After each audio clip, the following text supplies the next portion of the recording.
Bonjour et bienvenue sur la chaîne du Centre Tao. Je suis Isabelle Zofzak, coach et thérapeute en médecine traditionnelle chinoise et j'accompagne les mamans qui sont multitâches et débordées sur la voie du Tao afin qu'elles puissent harmoniser leurs émotions internes et s'harmoniser avec l'extérieur. Pour y arriver, nous apprenons à nous connaître et à nous comprendre, notamment à comprendre comment fonctionne notre cerveau reptilien, la couche profonde de notre océan intérieur.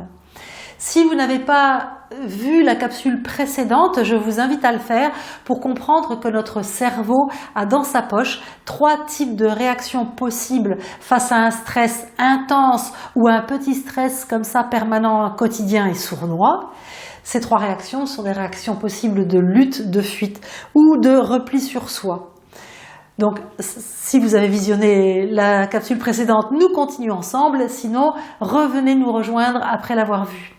Alors aujourd'hui, je vais vous expliquer quelle est la motivation du cerveau à avoir un type de réaction ou une autre.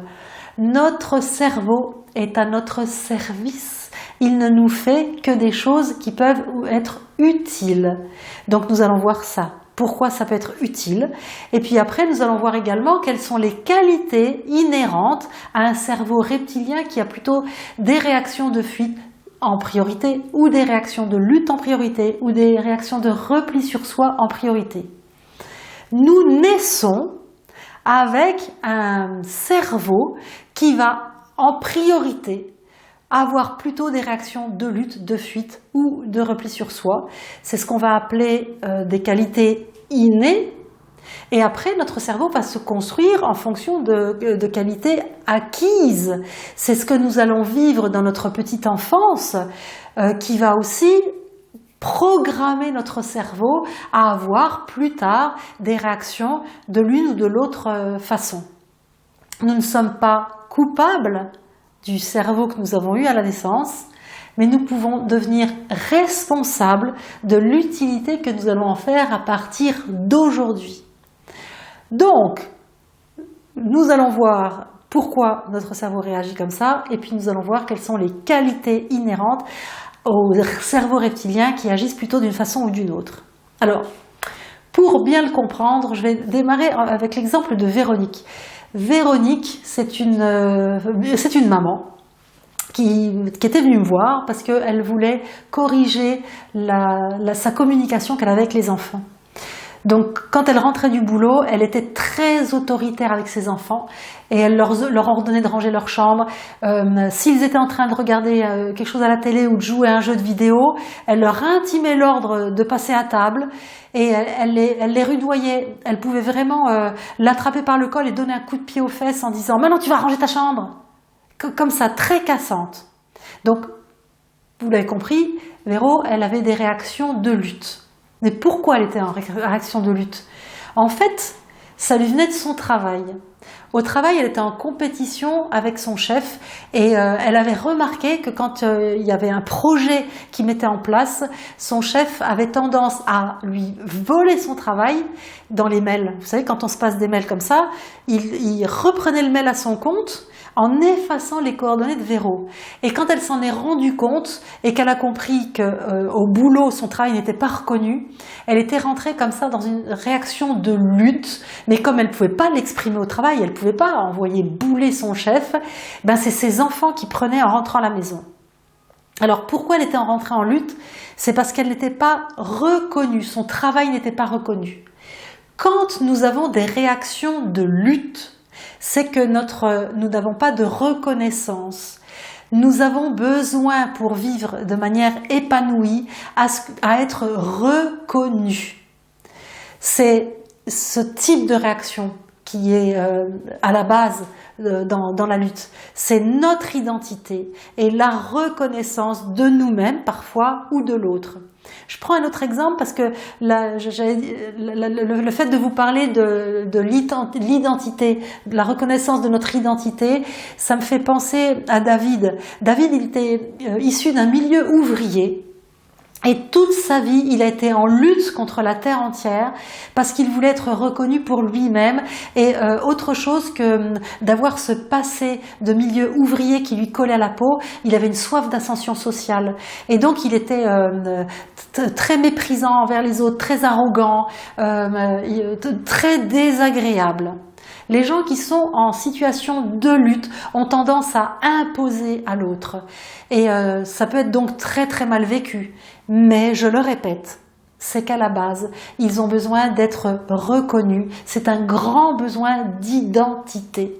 On le reconnaît également chez les adolescents. Les adolescents, ils se rebiffent contre leurs parents, contre la société, contre les profs. Ce sont des réactions de lutte. Parce qu'en fait, l'adolescent, il a un petit peu les fesses entre deux chaises. D'un côté, il veut être reconnu comme étant d'une caste, d'un groupe de jeunes, il adopte des codes. Mais de l'autre côté, il veut être comme tout le monde, justement pour être adopté par un groupe, il faut qu'il soit comme eux. Donc d'un côté, il veut être unique, et de l'autre côté, il veut leur ressembler. Donc c'est très compliqué à l'intérieur d'un adolescent, surtout que votre ado, ça il le sait pas. Alors vous pourrez éventuellement lui faire visionner cette capsule, ou alors lui acheter un livre, mais si vous lui expliquez ça, ça va lui permettre de comprendre ses comportements, ses attitudes, et de pouvoir les corriger. Parce que quand on comprend, en général, on est devant le fait accompli et on peut corriger la chose. Ok pour la lutte, c'est toujours dans une bonne intention. Même les gens qui sont en lutte, si vous énervez, si vous vous sentez agressé par votre ado qui vous répond mal, dites-vous que son cerveau à lui, il a trouvé cette solution-là dans l'état où il est. Donc, faut pas rejeter, il faut se dire mon ado est en lutte, mon mari est en lutte, mon chef est en lutte. Pourquoi ? Il a besoin de reconnaissance, d'identité. Je vais le reconnaître. Je vais lui dire à mon patron, vous êtes un super patron. Heureusement que vous êtes là. Ou alors je vais dire à mon ado, tu es vraiment quelqu'un de spécial et d'extraordinaire. Je t'adore dans tes réactions. J'aime qui tu es, qui tu deviens, comment tu te construis. Et si c'est à son mari, lui reconnaître, lui dire « Tu es l'homme que j'ai choisi, c'est toi que j'aime. J'aime tout en toi parce que je sais que la personne que j'aime, c'est cet ensemble de choses, de réactions. C'est toi que j'aime dans ton entier. » Il faut le reconnaître. C'est facile quand on sait. Tout est facile quand on le sait. Venons-en maintenant à l'exemple d'Émilie. Alors Émilie, donc elle est mariée et quand elle rentre, elle fait du shopping, elle fait beaucoup de shopping. Émilie, c'est une folle de la carte bancaire. Et alors quand elle rentre et qu'elle veut montrer à son chéri, c'est Yannick, voilà, j'avais oublié son prénom, c'est Yannick. Donc quand elle fait du shopping, qu'elle rentre et qu'elle explique à Yannick ce qu'elle a fait, elle lui dit comment tu trouves ma robe? Oh, tu sais, elle n'était pas chère du tout, je l'ai achetée parce qu'elle était en solde, mais bon, alors j'ai fait une petite folie parce que tu vois les chaussures là, elles allaient trop bien avec, mais bon, c'était pas en solde, elles étaient chères et tout. T'en penses quoi, Yannick, t'en penses quoi, comment je suis, etc. Enfin, elle le saoule. Qu'est-ce qui arrive à Émilie? Bon, une réaction de fuite, on est bien d'accord. Elle parle dans tous les sens, comme une petite souris qui se va dans tous les sens, ou comme une poule à qui on a coupé le cou. Alors, quand notre cerveau nous fait avoir des réactions de fuite, c'est qu'il a besoin de sécurité et de liberté. Les personnes qui naissent avec un cerveau reptilien en fuite ont besoin, je le répète, de sécurité et de liberté. Ça amène énormément de femmes à choisir un mari qui va leur apporter la sécurité affective, la sécurité de l'argent, la sécurité d'une vie paisible. Il y a beaucoup de femmes qui vont choisir la sécurité. Mais une fois qu'on est marié, on est un petit peu emprisonné dans une cage. Puis il y a beaucoup de maris jaloux, surtout quand leur femme est jeune et belle. Et puis, ce qui va rendre un mari jaloux aussi, c'est qu'il se dit, si je suis tombé amoureux de cette femme, Ben, c'est qu'elle est aimable. Si elle est aimable, il n'y a pas que moi qui vais l'avoir remarqué, il y a plein d'autres hommes qui vont avoir remarqué qu'elle est jolie et aimable, qui vont vouloir l'aimer, etc. Elle va avoir plein de tentations partout. Oh, je vais la perdre. Et ils vont devenir jaloux. Faut juste les rassurer là-dessus. Bref, j'en reviens à Émilie, qui, elle, a choisi Yannick pour être en sécurité, mais qui en même temps voudrait une liberté qu'elle n'a plus, puisque justement, elle est emprisonnée par Yannick, qui a tendance à être jaloux parce qu'il a peur de la perdre. Tout ça de façon complètement inconsciente, et qui gâche le quotidien parce qu'on n'a pas compris ce qui se passait. Alors comme Émilie, elle est dans cet état-là, elle a besoin de sécurité, mais elle n'a pas sa liberté, et donc elle est dans des réactions de fuite, et donc elle saoule Yannick avec des tas de trucs dont il n'a que faire, parce qu'en permanence, elle sent un état de stress qu'elle ne comprend pas. Si Émilie comprend pourquoi elle est comme ça, et comment elle peut assurer dans sa vie la sécurité, donc c'est souvent cette peur de manquer que nous avons très fréquemment à l'intérieur de nous, si elle se rend compte que ça c'est simplement son crocodile qui ouvre sa grande gueule au fin fond d'elle-même, et puis en même temps elle va pouvoir assurer sa liberté, mais quelle liberté? C'est quoi la liberté? Comment elle la gère? Et qu'elle va pouvoir faire un travail là-dessus, ben elle va être beaucoup plus sereine. Alors sachez que 80% de la population naît avec un cerveau qui en priorité est un cerveau en fuite. Dans le monde occidental, la notion de fuite est mal perçue, ça fait lâche, on est dans la lâcheté. Mais c'est pas vrai. Heureusement qu'on est si nombreux à préférer la fuite, sinon ça se battrait à tous les coins de rue. Je pense que vous avez déjà été témoin de personnes qui sont l'une à côté de l'autre, et puis ça monte comme ça monte en puissance. C'est des histoires d'ego, chacun veut avoir raison, le dernier mot. Ça mène à quoi? Mais c'est ridicule, ça sert à rien. Alors, heureusement que la population, à 80%, ça va être des gens qui vont éviter les engueulades, éviter les gens qui s'emportent et qui vont se dire « Bouh, je fuis cette situation ». C'est pas du tout de la lâcheté. Il n'y a aucun cerveau qui est lâche.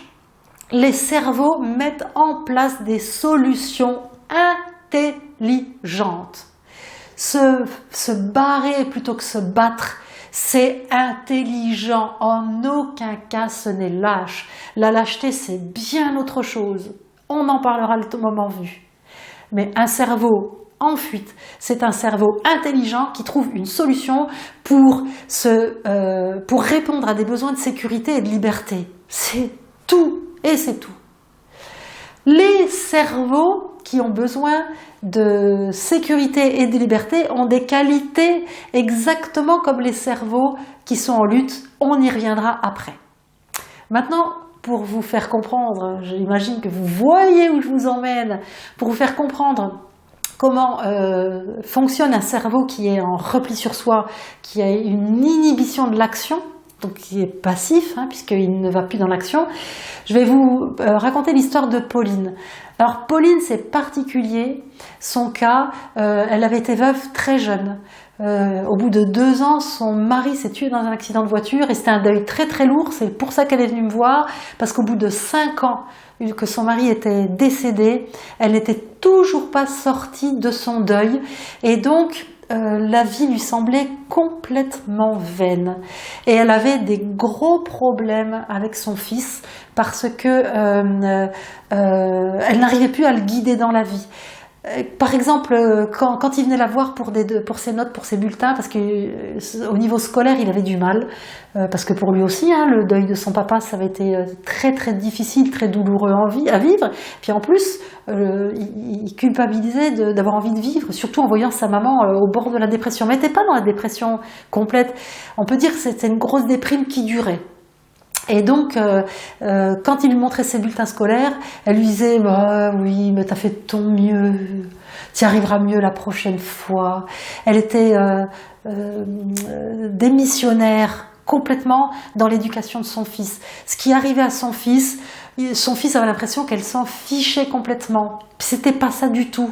En fait, ce qui arrivait à Pauline, c'est qu'il n'y avait plus de sens et d'utilité dans sa vie. Quand notre cerveau a des réactions comme ça de repli sur soi, d'inhibition de l'action, il ne passe plus à l'action, tout lui semble vain, etc., c'est parce que la vie n'a plus d'utilité ou n'a plus de sens. Ça, on le voit énormément dans les énormes entreprises où les gens, les individus, hein, chacun dans son coin, ne voient pas à quoi sert le boulot qu'il fait dans l'entreprise. Il n'y a plus de sens à ce qui se fait, il est paumé. Et dans des grandes entreprises nationales du CAC 40, etc., des fois en fonction d'un rapport annuel des actionnaires qui décident un truc ou un autre, il y a des changements de projets qui se font, on n'en informe personne dans les petites mains, le petit personnel comme ça, qui pourtant amènent leur pierre à l'édifice, et donc on leur dit, bon ben maintenant t'arrêtes de faire ça, tu fais ça. Et on ne leur explique pas pourquoi. Ils ont donc l'impression qu'ils sont des pions complètement inutiles. Et ça amène complètement à se sentir en repli sur soi. On se dit,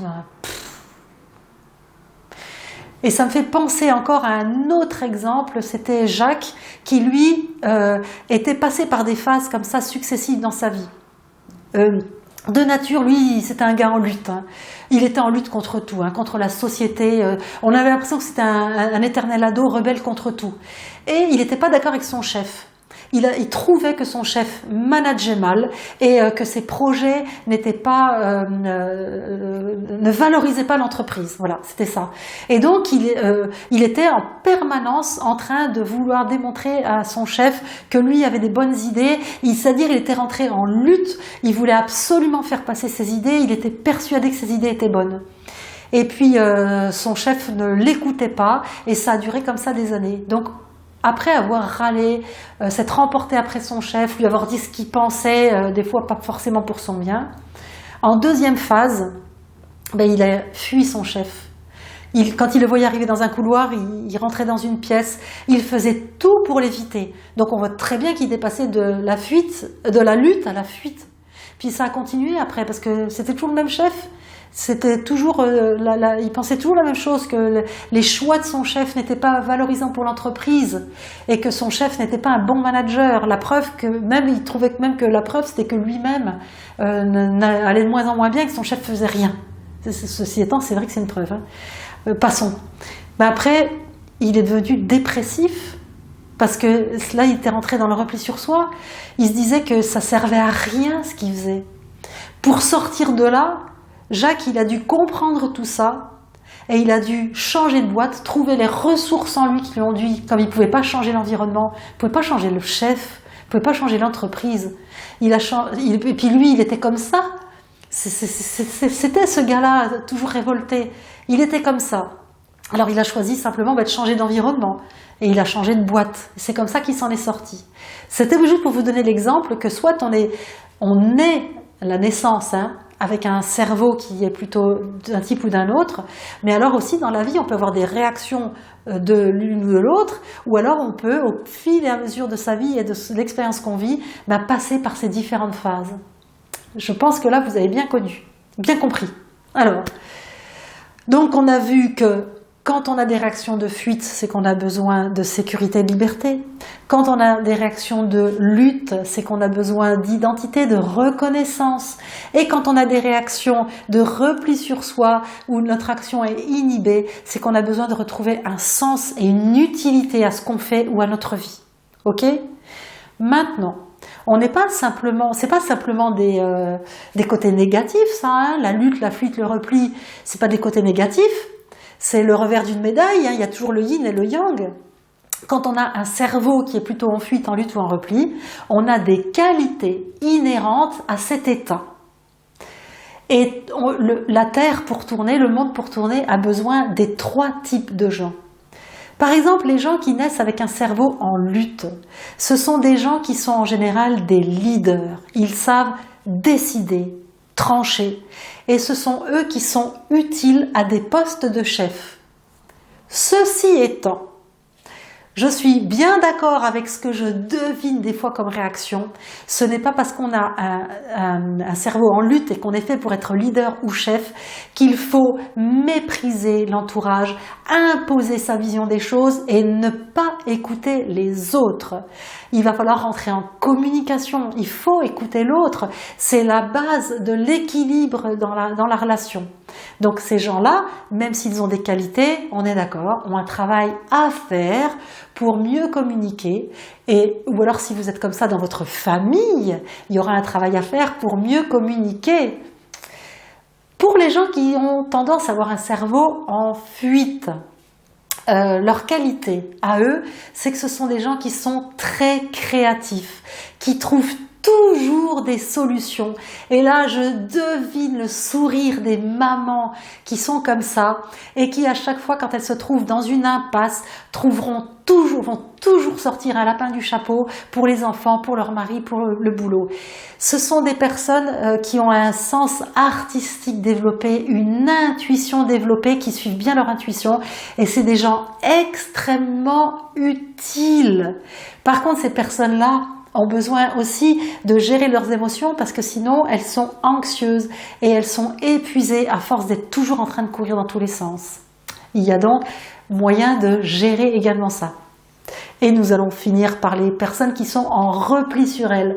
La grande qualité des gens qui naissent avec ce cerveau-là, c'est que ce sont des personnes qui prennent du recul sur les choses.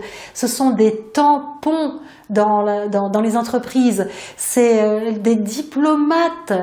Elles ont des grandes qualités, que ce soit en entreprise ou dans la famille, parce qu'elles arrivent toujours à faire baisser les tensions. Par contre, pour elles, pour qu'elles soient plus équilibrées dans leur vie, qu'elles aient une vie plus harmonieuse, c'est important de repasser à l'action, de revenir, de retrouver un sens dans leur vie. Et ça aussi, ça se travaille, parce que pour retrouver un sens à la vie, c'est une question fondamentale, c'est se dire « qu'est-ce que je veux ?» Qu'est-ce que je veux dans la vie? C'est tellement difficile, je trouve, à la base, de pouvoir répondre à cette question. Qu'est-ce que je veux? Où vais-je? Comment y vais-je? Ce sont toutes questions auxquelles nous allons répondre ensemble, trouver des solutions, mieux nous connaître, mieux nous comprendre dans toute cette série qui suit. Donc, abonnez-vous! Partagez ça, notamment avec vos collègues et avec vos amis et avec votre famille, si vous voulez tous grandir ensemble pour vous comprendre les uns les autres, être plus tolérants les uns avec les autres, vous aimer encore mieux les uns avec les autres, parce que personne n'est victime de lui. On est comme on est et on peut tous s'améliorer. Ok? Alors, likez, partagez, abonnez-vous. À très très vite. Je vous aime.